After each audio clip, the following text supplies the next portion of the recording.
इंदौर में passenger train में टुकड़ों में मिली महिला की लाश की गुत्थी पुलिस अब तक नहीं सुलझा पाई। 2 राज्यों की पुलिस मामले की जांच में जुटी है। इसी बीच महिला के शव की मिस्ट्री में अब तीसरी ट्रेन की भी एंट्री हो गई है। महू नागदा पैसेंजर और लक्ष्मीबाई नगर ऋषिकेश एक्सप्रेस में 6 टुकड़ों में कटे मिली महिला के शव की मिस्ट्री में अब तीसरी ट्रेन की भी एंट्री हो गई है। अब तक की जांच से लग रहा है कि आरोपी ने नागदा से आने वाली ट्रेन में उज्जैन के पहले ही शव की 2 बोरी घाट के पास वाली बोगी में रखी। यह ट्रेन जब उज्जैन स्टेशन पहुंची तो तीसरी बोरी ऋषिकेश की ट्रेन में रखी और फिर यही 5 नंबर प्लेटफॉर्म पर खड़ी तीसरी ट्रेन से फरार हो गया। पुलिस के अनुसार उज्जैन स्टेशन के प्लेटफॉर्म 2, 3 और 4 पर एक ही वक्त में खड़ी 3 ट्रेनों में जांच को नया बिंदु मिला है। अब हम भोपाल से दाहोद जाने वाली ट्रेन की हर स्टेशन पर भी आरोपी की तलाश में छानबीन करने में जुटे हैं। पुलिस का यह भी मानना है कि इस घटनाक्रम में एक से ज्यादा आरोपी भी हो सकते हैं, क्योंकि जो ट्रॉली बैग है उसमें हैंडल नहीं था तो वह आसानी से चलाया नहीं जा सकता है। वहीं रेलवे एसपी संतोष कौरी ने आरोपी के संबंध में सुराग देने वाले को 10,000 का इनाम देने की घोषणा की।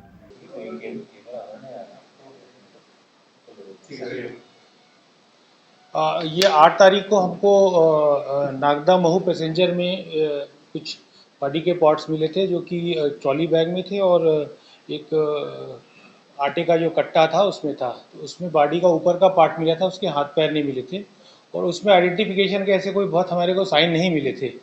बट उसको हमने जो है जो भी हमारे फोरेंसिक टीम है उससे जांच कराकर उसकी जो है सारा हमने डीएनए के लिए उसका सब प्रोफाइलिंग के लिए सब प्रिजर्व करवाया। उसके बाद फिर हमने जब जांच शुरू की तो हमने उसको फोकस किया था पहले महू स्टेशन पे और जहाँ से ट्रेन बन के चली थी वहाँ से। बाद में जो है दूसरे दिन इसका जो है बाकी का हाथ और पैर जो बॉडी पार्ट है ये योगनगरी एक्सप्रेस चलती है लक्ष्मीबाई नगर से। ये ट्रेन चल के पहुँची ऋषिकेश। तो ऋषिकेश के जो है जो बोगी के जॉइंट्स होते हैं कपलिंग्स, उसमें एक बोरी रखी हुई थी, उस बोरी में रखे हुए मिले। और जब वहाँ की पुलिस ने उसको जांच के लिए खोला और वहाँ की फोरेंसिक टीम आई तो उसमें से उनके जो है हाथ पे 2 नाम लिखे हुए थे। एक तो जो है मीराबेन लिखा हुआ था और गोपाल भाई। तो इस आधार पे हमें थोड़ा सा ये उसको क्लू लेके हमने कोशिश की कि ऐसे कौन लोग लिखते हैं। तो अभी तक जो हमने जो है 2 टीम में बनाई। एक तो टीम हमारे थाना प्रभारी जीआरपी के संजय शुक्ला इनके नेतृत्व में है। इसमें हमारी जो है क्राइम डिटेक्टिव की सेल की टीम लगी है। इसके अलावा हमारा साइबर क्राइम का सेल होता है हमारा, उसके भी लोग लगे हुए हैं। इसके अलावा हमें ये लगा कि ये जो महिला जो है इसका रहने का जो है झाबुआ या दाहोद, ये गुजरात से जो टच वाले हमारे एमपी के बेल्ट हैं, क्योंकि ये हिंदी में लिखा हुआ है नाम।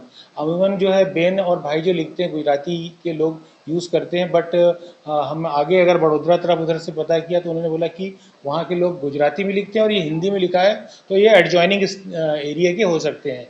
तो इस आधार पे हमने टीम बना के एक टीम को अभी हमने मेघनगर में स्टेशन किया, हमारा मेघनगर थाना है, वहाँ भी हमारे साइबर के लोग और दूसरे डिटेक्टिव लोग लगे हुए हैं। तो झाबुआ अलीराजपुर दाहोद से जो है झाबुआ के बीच का बेल्ट है, तो इस पर हम सर्च कर रहे हैं। इसके अलावा हमने जो अपने जो सिस्टम है, हमारा जो ऐप है और हमारा जो सीसीटीवी सिस्टम है, इसमें से इस नाम के कितने लोग की गुमशुदगी कहीं कायम हुई हो या किसी किस्म से और कोई लड़ाई झगड़े की कोई रिपोर्ट है, तो इस पर भी सर्च कर रहे हैं हम इनके इस मिलते जुलते नाम से। और इसके जी सर, जो आपके वहाँ के काउंटर पार्ट्स हैं तो उत्तराखंड के, उनसे कैसे कम्युनिकेशन चल रहा है केस में? उनका तो सिर्फ बॉडी पार्ट मिला हुआ है, तो उनका काम सिर्फ इतना ही है कि उसको जो है वो प्रिजर्व करें, जो हमको जांच में आगे काम आएगा। और वहाँ पर चूंकि उनको सिर्फ वो जॉइंट जो बोगी के जॉइंट होते हैं उस जॉइंट के कपलिंग होती है, वहाँ बोरे में रखा हुआ मिला है, तो वहाँ संभावना कम है।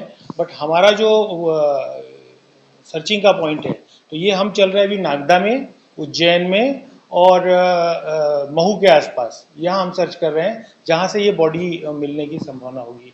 इसके अलावा इसमें जो है मैंने अभी जो अज्ञात पता लगाने के लिए कोई अगर सूचना देगा या कुछ हमको इन्फॉर्मेशन देगा, इसके लिए मैंने 10,000 रुपये के इनाम की उद्घोषणा भी जारी कर दी है। तो जो हमें सूचना देगा या बताएगा इससे संबंधित कोई भी क्लू, तो ये उसे दिया जाएगा।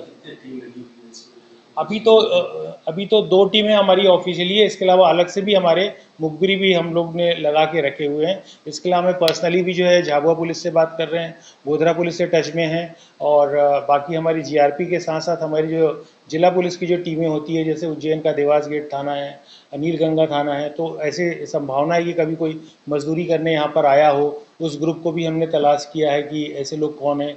छोटे छोटे सामान बेचने वाले रहते हैं, झाड़ू के सामान, प्लास्टिक के सामान, इनके भी ग्रुप्स जो रहते हैं वो भी गुजरात तरफ से आते हैं इधर बेचने के लिए, तो उनके भी हम लोग डेरे वगैरह भी सर्च कर रहे हैं, वहाँ भी पूछताछ कर रहे हैं। ऐसा आपको लगता है गुमराह करने के लिए पुलिस को बॉडी के पास अलग-अलग टीमों में रखती है, सारी इन्वेस्टिगेशन में सब चीजें सामने दी हैं। बिल्कुल, क्योंकि हाथ में चूंकि उसके नाम लिखा हुआ होगा तो जो अपराध करने वाला है बदमाश, वो जानता होगा कि अगर एक साथ मिलेगा तो तुरंत पकड़ा जा सकता है या उसको कुछ कार्रवाई हो सकती है, इसलिए गुमराह करने के लिए वो उसको 2 जगह अलग अलग शिफ्ट किया उसने। क्या कहीं कुछ संदिग्ध नजर आए हैं सीसीटीवी में या कहीं कुछ? हमने सीसीटीवी भी सर्च किया है, हमारे नागदा में जो है वहाँ भी सर्च किया है, उज्जैन में भी हमने सर्च किया है। उज्जैन में जो है चूँकि 2 नंबर और 3 नंबर पे प्लेटफॉर्म ये दोनों गाड़ी चली थी, तो वहाँ के भी कैमराज को और जो एग्जिट और एंट्री के पॉइंट होते वहाँ भी देखा, लेकिन अभी तक हमें कुछ ठोस सबूत नहीं मिल पाया इस संबंध में। सर इसमें ये असरटेन करने के लिए कि बॉडी पार्ट्स एक ही महिला के हैं, कुछ डीएनए की तरफ हम लोग जांच करें। हाँ जाएंगे, बिल्कुल जाएंगे। हमने जो यहाँ पर जो बॉडी के पार्ट मिले हैं तो उसके लिए भी जो डीएनए के लिए जो प्रिजर्व किया जाता है वो डॉक्टर को लिख के दिया और प्रिजर्व किया गया, और वहाँ से भी हमने ऋषिकेश पुलिस को भी बताया था, तो उन्होंने भी वहाँ पर प्रिजर्व किया हुआ है। तो अब ये जब ये दोनों आएंगे तो हम लोग फोरेंसिक जांच के लिए भेजेंगे और मिलान होगा इसका।